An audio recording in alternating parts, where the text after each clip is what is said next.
Bismillahirrahmanirrahim.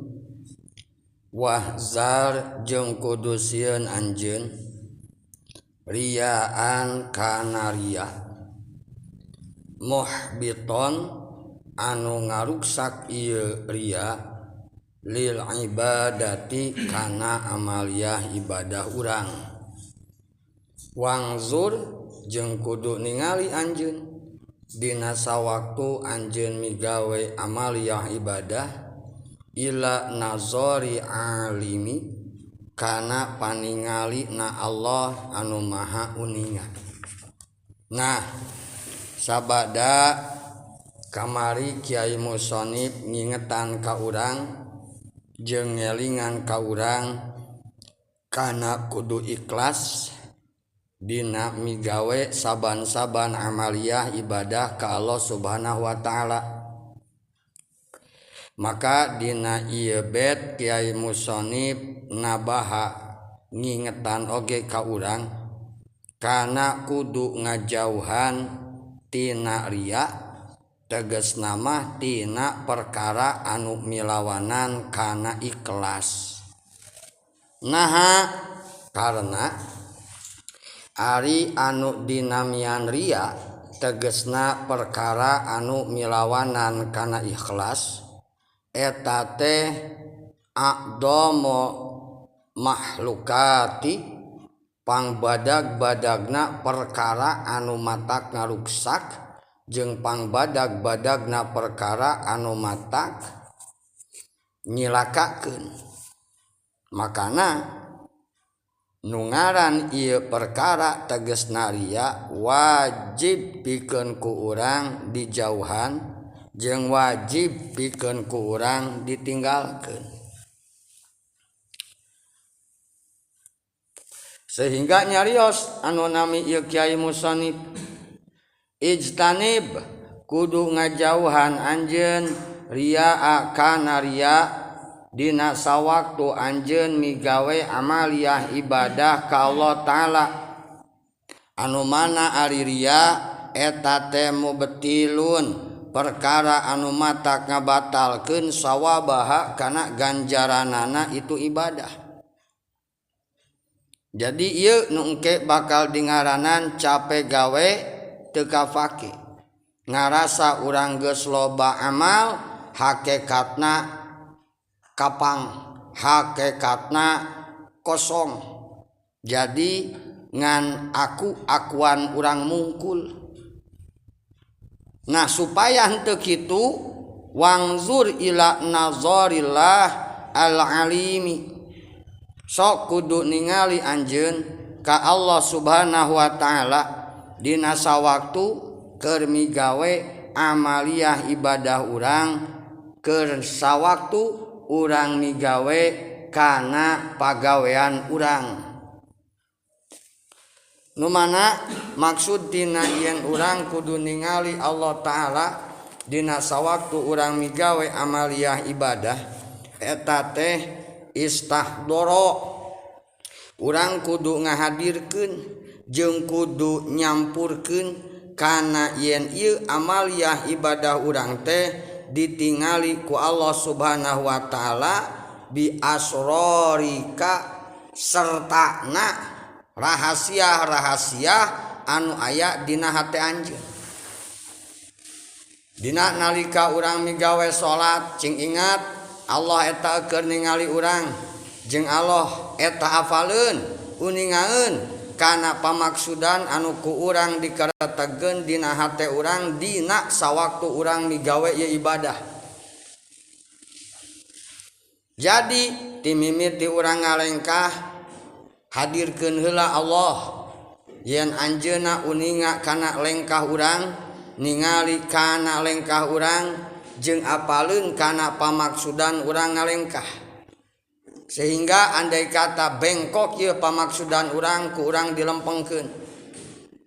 Tuluy dina nalika asup urang ka masjid cing sadar yen Allah eta ningalikeun urang, yen Allah eta uninga kana jero hate urang, jero pikiran urang, perkara anu kakretegeun ku hate urang perkara anu kamaksudkeun ku hate urang ku Allah katingali maka dina nalika urang malenceng balikeun deui kanu ngaran rel anu bener nyaeta ngamaksud pikeun taqarrub gawe deheus ka Allah Subhanahu wa taala tuluy kitu nepikeun ka urang beres salat beres wiridan nepikeun ka balik deui ti masjid datang ka imah. Nah jadi coba liputkeun Allah ningali urang, Allah nyaksi urang, Allah waspada ka diri urang. Eta teh coba hadirkeun dina sawaktu urang migawe amaliyah ibadah erek anu mana bae oge. Jadi ulah sabatas dina sajadah. Ulah sabatas dina sawaktu urang zikir, ulah sabatas dina sawaktu urang wiridan. Tapi dina saluareun wiridan bawa nunami yen Allah eta ningali ka urang, yen Allah eta uninga ka diri urang. Maka dina nalika kitu insyaallah urang bakal ngajauhkeun hate tina ria, bakal ngenya-ngenya pikeun gawe ikhlas anu beh dituna bakal ngenya-ngenya dina ngadatangkeun akhlak jeung adab anu alus dina sawaktu urang migawe amaliyah ibadah. Da atuh leumpangna jalma anu ikhlas mah beda. Henteu seperti jalma anu ria, rek dikumaha-kumaha wae ge beda. Taubah seperti barudak lamun erek datang ka imah kabogoh, ka imah anu dipika cinta. Dina lengkahna wae ge penuh dengan semangat. Dina lengkahna wae ge penuh dengan kegembiraan. Naha da erek datang nyamperkeun ahiba. Tapi beda lamun urang datang ka tempat anu urang na wae ge teu respek, urang na wae ge teu nyaman, urang na wae ge teu betah, maka dina leumpangna wae ge kapaksa. Da kahayangna mah embung. Nah, taubah seperti eta. Jadi cing mulahid, cing nyampurkeun urang dina sawaktu migawe amaliyah ibadah anu mana wae oge bawa itikadkeun dina hate yen Allah ningali urang jeung urang ieu ibadah keur Allah Subhanahu wa taala. Jadi lakukanlah apa yang terbaik dan apa yang kita bisa. Nah eta carana salah sahiji pikeun urang ngajauhan tinu dingaranan riya.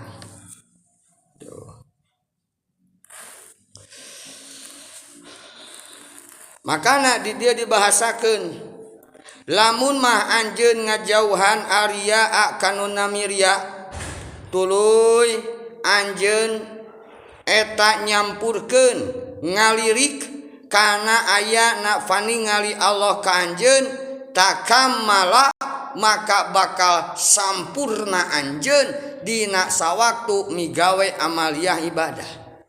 Artina sampurna nya sampurna-sampurnana urang lah. Intina aya dina kaikhlasan, aya dina migawe eta perkara teh kalawan akhlak jeung azab. Gitu. Eta nu dimaksud sampurna keur pangkat-pangkatan urang. Tuh.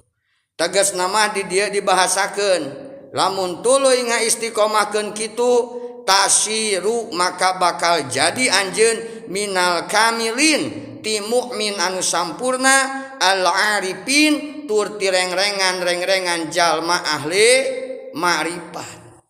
Jadi lamun ningali kana teori mah ieu amat sangat mudah. Umpama urang hayang jadi ahli ma'rifat, naon syaratna? Tingali dina hate apakah nuku urang dimaksud ieu teh Allah apa lain. Lamun nu dimaksud Allah maka umpama ngageser paniatan urang balikeun deui ieu teh yen Allah ningali urang, yen Allah henteu bodoh, yen Allah eta waspada ka diri urang sehingga timbul rubah dina hate salalawasna ditingali ku Allah Subhanahu wa taala. Jadi dina sadar urang nyebutkeun la ilaha illallah urang apal teu aya nu boga tapak gawe iwal Allah, urang apal teu aya anu sam'i iwal Allah, teu aya anu basori iwal Allah, teu aya anu ilmu iwal Allah. Urang dina wiridan geus bisa jiga kitu, tapi entong pas beres weret wirid hate urang oge eureun dina ngahadirkeun yen Allah Subhanahu wa taala eta ningali urang. Ulah jiga kitu urang. Eta ulah jiga kitu. Tuh.